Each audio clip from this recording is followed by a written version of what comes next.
I just wanted to say I'm always very proud to wear my Soil CRC top, so she's on. For us, I want to say welcome to Adelaide. We're based here in South Australia.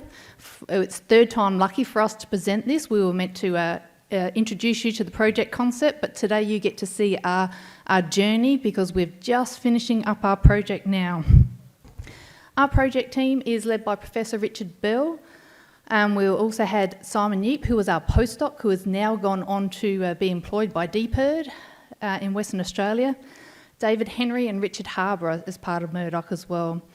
For SARDI, we have Bonnie Armour, who has done a lot of work on our pot trials, myself, and many of you will know Dave Davenport. He was important in getting the project development up and in using the first couple of years of the project.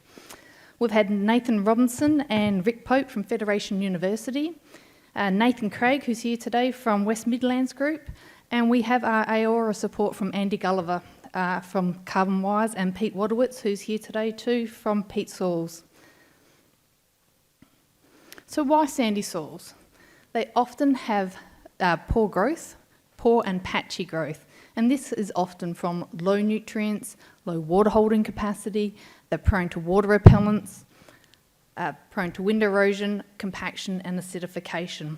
And this often leads to low carbon in these soils, mainly from limited protection from microbial decomposition. So what we wanted to do was make these into high performance soils by increasing that reactive surface area so we can get these resources into the root zones by using things like added clay or other organic materials. So we really are looking at the novel amendments that we can use.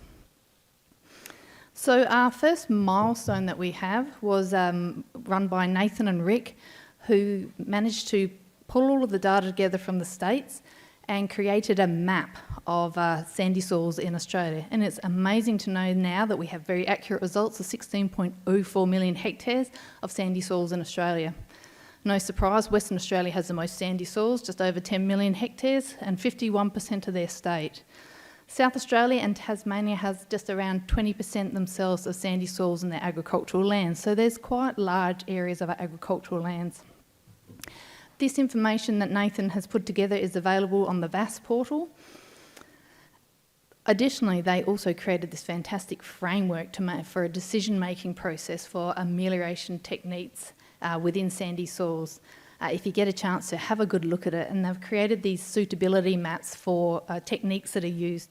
This one is an example of, in Western Australia, suitability map for moldboard plough. The green is where it's good to use, the red is where you shouldn't use it. Another milestone was a lit review, so we're really interested in what was happening in sands globally and within Australia, and looking at the differences in sands across the states, of which there are quite a few.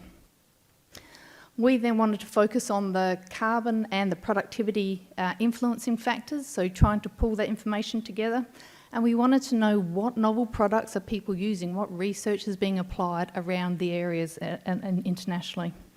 So from this, we were able to recommend products for our pot and our field trials, and we started to gather information for our reports and data for the meta-analysis. So the meta-analysis, last year we did a webinar on this, so the link's there, so I won't go into too much detail. This is an example. What we were trying to do was really identify those influencing factors and what happens with productivity and carbon in our soils. They don't need to know the detail there, but you can see those coloured boxes indicate that there are a lot of things going on to influence this. It's really complex. The pot trials that we had, so Simon Yeet was involved in pot trials. He had these 3 fantastic pot trials at Murdoch University. The first 2 were looking at growing ryegrass in glasshouses, understanding under irrigation, understanding the biomass growth and the nutrition composition of the ryegrass. So he had these tubs which were over 15 kilos each. He constructed these sandy soils, put in different products, had different blends and different placements, so they were interested in applying it to the surface, mixing it deep, or having it slotted. I won't go into the details because there's many of them there, but they're the products that we used. His key findings for the first project was that zeolite, hydrogel and rescape really improved the water retention of the sites, of the soils. Hydrotalcite and biochar had an impact on the nitrogen, phosphorus and manganese in the plant tissue. Bentonite, zeolite and spongolite increased the sodium aspect of these soils, of the plant tissue. And really with ryegrass growth, it improved where it was placed close to the root zone rather than slotted or incorporated. And these were short-term projects, so they're growing just under 2 months. In his third project, he created these leaching columns, constructed columns again of the sand and the product, ran these with irrigation for 43 days and measured what came out. Key findings was the compost and the zeolite at 20 tonnes per hectare increase your water retention. Zeolite also had the added benefit of retaining more nitrogen, phosphorus and potassium. And Simon made the comment that these experiments were run under lots of water, lots of fertiliser. So if these were out in the paddock, we may be getting some different results. So we ran some pot trials at Perza. We were meant to have them as microplots in the field, but COVID struck, so they ended up being big constructed pots, 15 kilos in the paddock at Nuriupta. And so we had 186 pots looking at a range of different products, their blends, the mixing depth, so we looked at shallow incorporation down to 10 centimetres or deep incorporation down to 30 centimetres.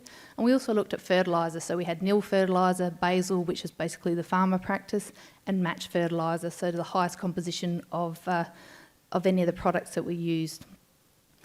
We established this in November, so we put in ryegrass, grew it under irrigation from November to March, sprayed it out, and then we planted in barley to run it as a dry land crop until November again. So we had 2 seasons of product growing in the same soil. So our findings from this was that zeolite in the summer irrigated ryegrass, zeolite and lucerne pellets increased biomass compared to either the basal or the match fertiliser. Interestingly, when we came to the wheat, the dry land, over winter, it was a humified compost. So the composts that weren't just raw products, they had been turned a lot of times, have a very high humus product component in them. When these were mixed with either the clays, either the bentonite or the local subsoil clay, these really did increase the wheat biomass and grain yield compared to even those ones with the match fertiliser. We tested carbon within the soil, and we did this after only 1 year of results.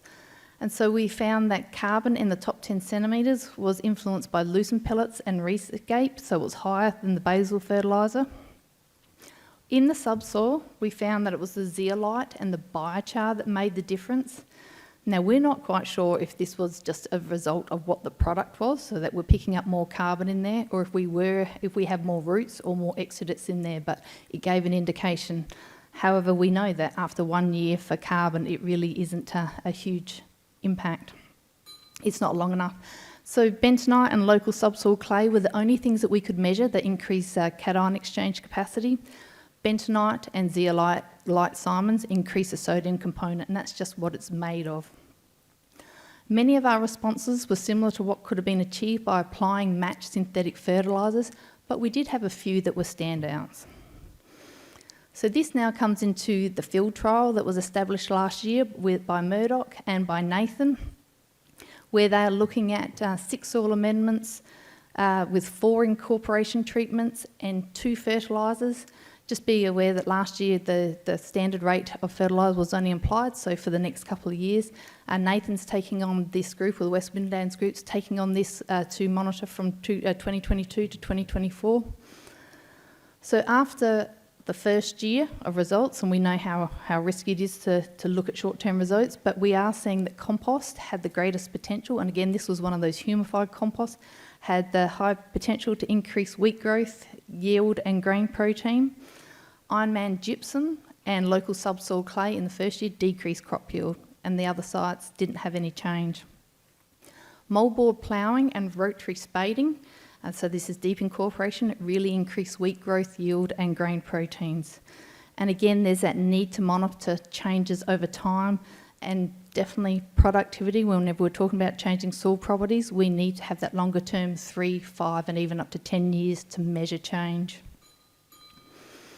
So our findings were, despite the short duration of these trials that we've been having, applications of zeolite, so compost, those really humified products, and in some instances the superabsorbent polymers can improve plant growth, nutrition, productivity and potentially carbon on sandy soils.